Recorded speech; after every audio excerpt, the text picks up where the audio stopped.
Hey guys, it's Vanessa Terry here with Notary to Notary, and in this video, I'm going to give you my top 3 ways to help you manage your time effectively as a notary signing agent. Ready to get started?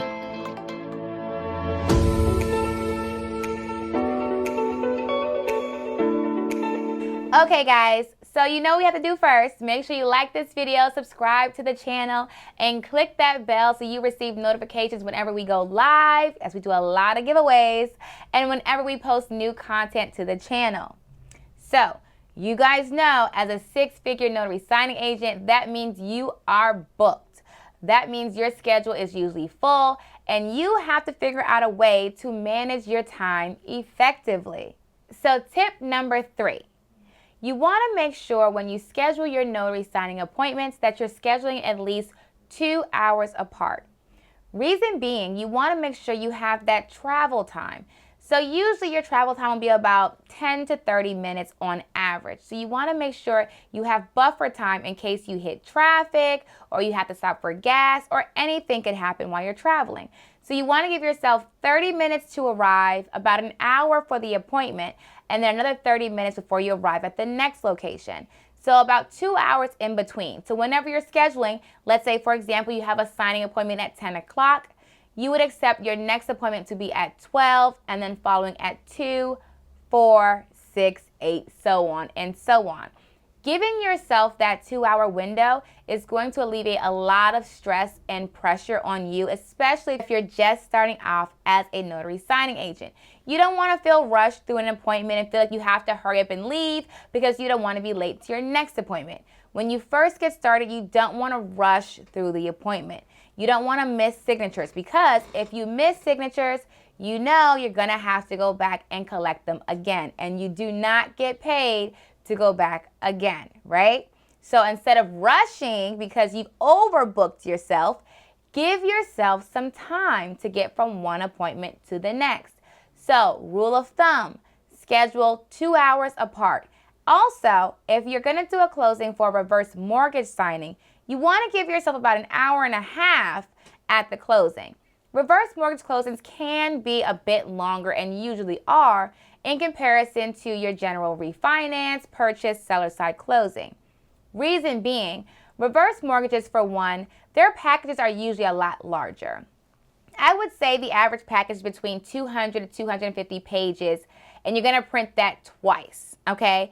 So you're only signing one set, but you're going to print off about 250 pages, which is going to take a lot longer to go through than your average package size of about 150 pages. Not only that, you're going to be signing with the elderly. And usually when you're signing with the elderly, they may want to read more, or they take a little bit longer to sign their full name in cursive, or they may want to talk, which is always great. So plan for that time. Plan to be there longer when you're doing a reverse mortgage closing, okay? But on average, you would just schedule your appointments about 2 hours apart to make sure that you're not rushing and to give yourself time to get to your next appointment. Helpful tip number 2. So when you have a full schedule of signings, your signings can literally be all over the place, okay? So helpful tip is try to group like signings together, meaning that if you have a signing, like say you have 2 or 3 signing appointments in the same area, try to group those all at one time. It's not always going to work, but let me give you a helpful tip to do. So say, for example, I'm starting my day and my first signing is Richmond, Virginia, okay? And I complete that signing. When I leave out of that signing, my next signing may be in another city like Chesterfield, Virginia. But if my signing after that is in Richmond, I can get, and I have some time. Make sure you have time in between. So if you say you finish your first signing early, a lot earlier than intended, and so you have like another hour and a half or another hour, and the next one you have that's after the one in Chesterfield, so your third signing is in Richmond, you can go ahead and call that appointment and say, hey, I'm in your area, just seeing if you are available any earlier. If they are, great. Go ahead to them and knock their signing out. However, if they say, oh, I'm not home right now, then that's okay. But what you want to do is try to group those like signings together. So that's usually how I do it. I start off with the one that I'm starting in the morning, and anytime I go to a new area, any other signings I have in that area, I go ahead and call those borrowers and just say, Something as simple as, hey, I'm Vanessa Terry, and I'm the one doing your closing today at 5 o'clock. I'm actually in your area. I just finished up another closing. I was seeing if you guys were home and available to sign your documents now. And if they say yes, I say, awesome, I'll be right over. If they say no, I say, don't worry about it. I will still see you at 5 o'clock. I was just seeing if you were available now, but it's no worries at all. I will see you at 5. When you do this, it's going to save you a lot of travel time because you're going to go back and forth and up and back, and you're going to keep going back around in circles, which is fine. It's the name of the game. We do a lot of driving as notary signing agents, but when you can limit it, definitely try to limit it. So helpful tip number 2 is trying to group your like signings, so signings in a similar area together. Helpful tip number 1, and this is a big one, and it's kind of hard to explain, so I'm going to try and do the best way that I can. So helpful tip number 1 is owning your time. And what I mean by that is you have a full schedule as a notary signing agent. You are responsible for your schedule. You are responsible for going from one appointment to the next on time. So owning your time means controlling what happens at these signing appointments.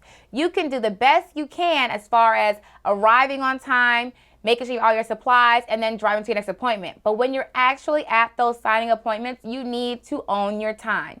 So there are a few things you can do to own your time in an appointment. When you first arrive, of course, you're going to greet the signers. Hi, my name is Vanessa Terry. I'm here to do your closing. They're going to say, hi, come on in. When you come into the house, I usually start by saying, oh, awesome, thank you so much. So where will we be signing?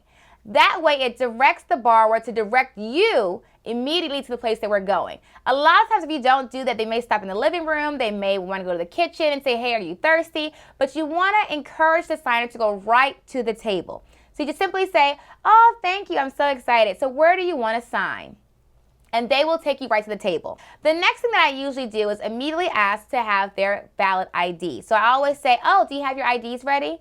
Because what happens if you don't ask, they sit down, they get comfortable. If you start going through the package and they say, oh, I need your IDs, then they say, oh, I have to get it. It's in the car, it's upstairs, it's a longer process. I'd rather just have them go get it before we sit down.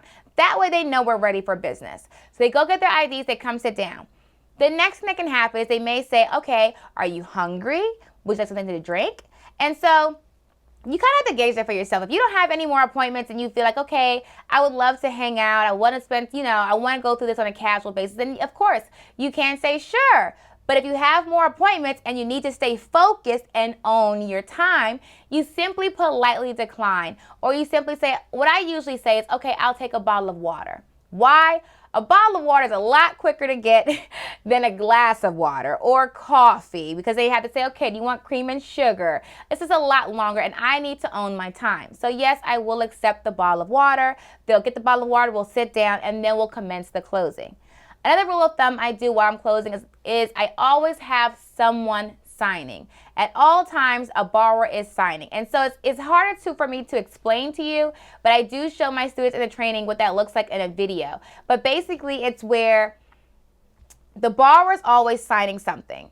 In any loan package, the borrower is hands down signing way more pages than you are. So I never want them to be waiting on me to fill out my section. So I always make sure they have pages in front of them to either be reading, reviewing, or signing. So you always keep the paper flow moving at all times, okay? So following those simple steps will help you own your time and help you not be held there any longer by the borrower. And it's not that they're intentionally trying to keep you and make you late. It's that they like to talk and they want to socialize and things like that. But it's so important that you own your time so you can get to your next appointment on time.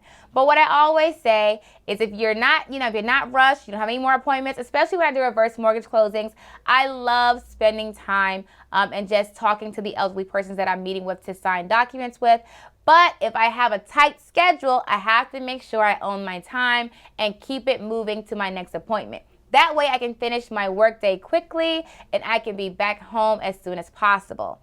So on average, most people only schedule about 5 to 8 closings a day. But if you are really serious about growing your notary business, you can get up to 10 closings a day. You probably could do more than that, but 10 is the most that most people will do on an average day. And so whenever you're scheduling that many in a day, you definitely need to own your time, okay? I will say if you fall behind on just one appointment, it can throw the rest of your day off. And the rest of your day, you're calling each and every client to say, hey, I'm running a little bit late, is that okay? And the later you become, the more you have to call and check and see if they're available later, and it just makes your day kind of a headache. And so to stay out of the headache zone, own your time, control your signing. So those are my top 3 tips to help you manage your time effectively as a notary signing agent. For more training, visit me online at notarytonotary.com and sign up for our notary signing agent training, our e-notary training, and our one-on-one coaching at notarytonotary.com. All right, guys, until next time, happy signing.